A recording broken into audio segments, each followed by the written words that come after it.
બનાસકાંઠામાં ગેનીબેન ઠાકોર મતદારો પાસેથી મામેરું માંગી રહ્યા છે, તો અમરેલીમાં પણ જેની ઠુમ્મરનું મામેરું ભરવા માટે પરેશ ધાનાણીએ હાકલ કરી. સંબોધન કરતા કહ્યું કે દીકરીએ પિયરના આંગણે ખોળો પાથર્યો છે, એટલે મતરૂપી મામેરું ભરજો.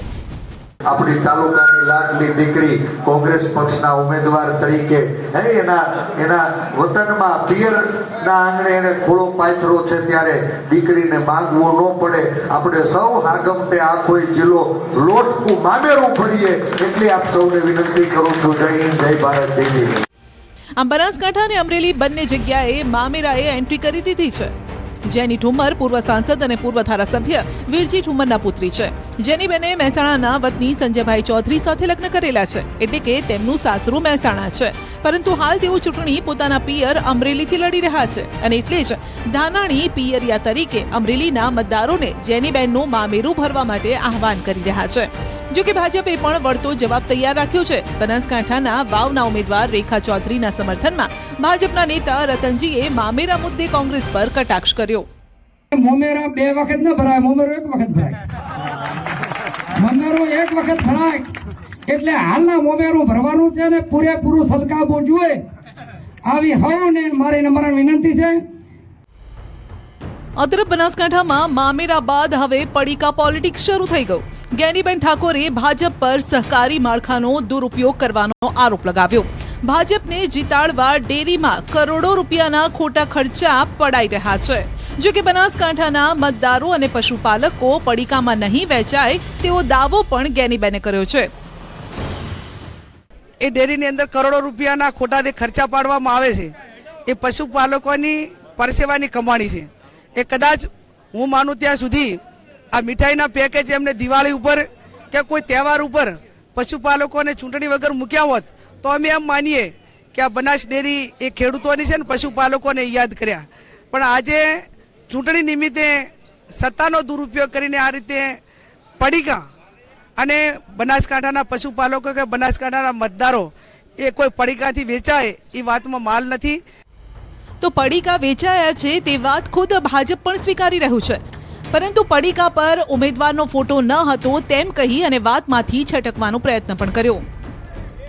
આ તરફ સાબરકાંઠામાં ભાજપમાં હજુ પણ વિવાદ શાંત થવાના બદલે વધુ ઉગ્ર રૂપ ધારણ કરી રહ્યો છે.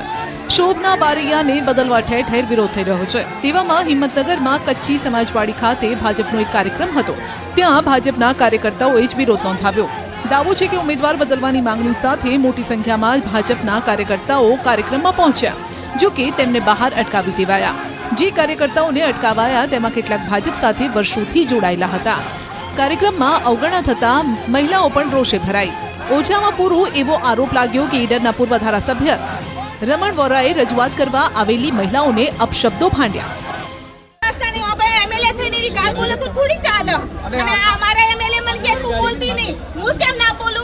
જાતિવાદ ઉપર ના બોલું નથી જોયું. તું મારી જિલ્લા પંચાયત હું રાજીનામું આપી દઈશ, એમાં શું ફેર પડશે મને? જિલ્લા પંચાયત સદસ્ય એટલે એમને ટોટો કરે વાત કરવાની ગાળ બોલવાની.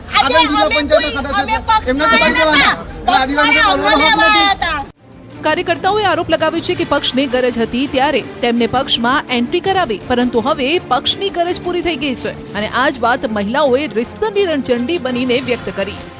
અત્યારે ગરજ પૂરી થઈ ગઈ. તમારા જોડે બહુમતી અમે લાયા, તારે બીજા આયા, નહીં તો તમારા જોડે આદિવાસી હતું કોણ? ભાઈ બધાને ઓળખી દીધા. આવા હવ હવ પોતા પોતા અમે તો કોઈ પડી નહીં. અમે તો અમારા ડુંગરમાં કોતરીને ખાઈએ એવા છીએ. મજૂરી કરી ખાયા છે અમે તો.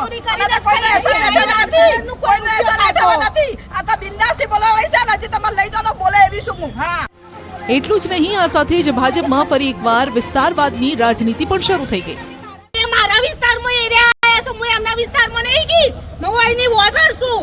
એ તો તલત પાતી દેશે. ઓ સાહેબ હડક સાહેબ હડક. હું અહીંની વોટર પોતે છું. ધીરેનભાઈ નહીં કઈ અમને ઇલાકામાં જી. મારા ઇલાકામાં છે, મારા ઇલાકામાં છે. હું એમના ઇલાકામાં કહેતી હું. એ મારા ઇલાકામાં આયા. એટલે કે જૂનો મુદ્દો ઉકેલાય ત્યાં ભાજપમાં નવો મુદ્દો બવાલનું રૂપ લઈ લે છે. આ બાજુ અરવલ્લીમાં ભીખાજીના સમર્થનમાં કાર્યકર્તાઓ હજુ પણ મેદાનમાં દટેલા છે. કાર્યકર્તાઓએ એ હદે તલવાર તાણી છે કે ભાજપનો ખેસ પહેરીને ભાજપના મોવડી મંડળને ચીમકી આપી રહ્યા છે. જો મૂળ ભાજપના કાર્યકર્તાને ટિકિટ નહીં આપવામાં આવે તો પરિણામ જ બદલી દઈશું. ગાંધીને ટિકિટ કાપી એક અયાતી ઉમેદવારને ટિકિટ આપવામાં અમારા તમામ સમાજો બિલોડા તાલુકાના સખ્તમાં સખ્ત વિરોધ કરે છે. અને એક વ્યક્તિના ભલામણથી પ્રદેશ મોવડી મંડળે જે નિર્ણય લીધો છે તે તદ્દન ખોટો છે અને આવતા દિવસોમાં જો ભીખાજી ઠાકોરને ટિકિટ ફાળવવામાં નહીં આવે તો ભારતીય જનતા પાર્ટીના સિનિયર નેતાઓને જોવું પડશે. ચોક્કસથી એક આક્રોશ માહોલ છે, ચીમકી ઉચ્ચારી દીધી છે. ભારતીય જનતા પાર્ટીનો ખેસ પહેરીને અને અહીં આવ્યા છે. એવા સંજોગોમાં ખૂબ આક્રોશ સાથે તેઓ વિરોધ દર્શાવી રહ્યા છે કે ભવિષ્યમાં જે પ્રકારે જે ઉમેદવાર રાખવામાં આવશે આયાતી ઉમેદવાર તેનો વિરોધ કરી પરિણામલક્ષી કામ કરવામાં આવશે, વિરોધમાં કામ કરવામાં આવશે તેવી ચીમકી ઉચ્ચારી છે. ભાજપમાં હાલ એક સાંધે ત્યાં તેર તૂટે જેવી સ્થિતિ સર્જાઈ છે. સાબરકાંઠા અને વલસાડ બાદ હવે સુરેન્દ્રનગર ભાજપમાં પણ ભડકો થયો.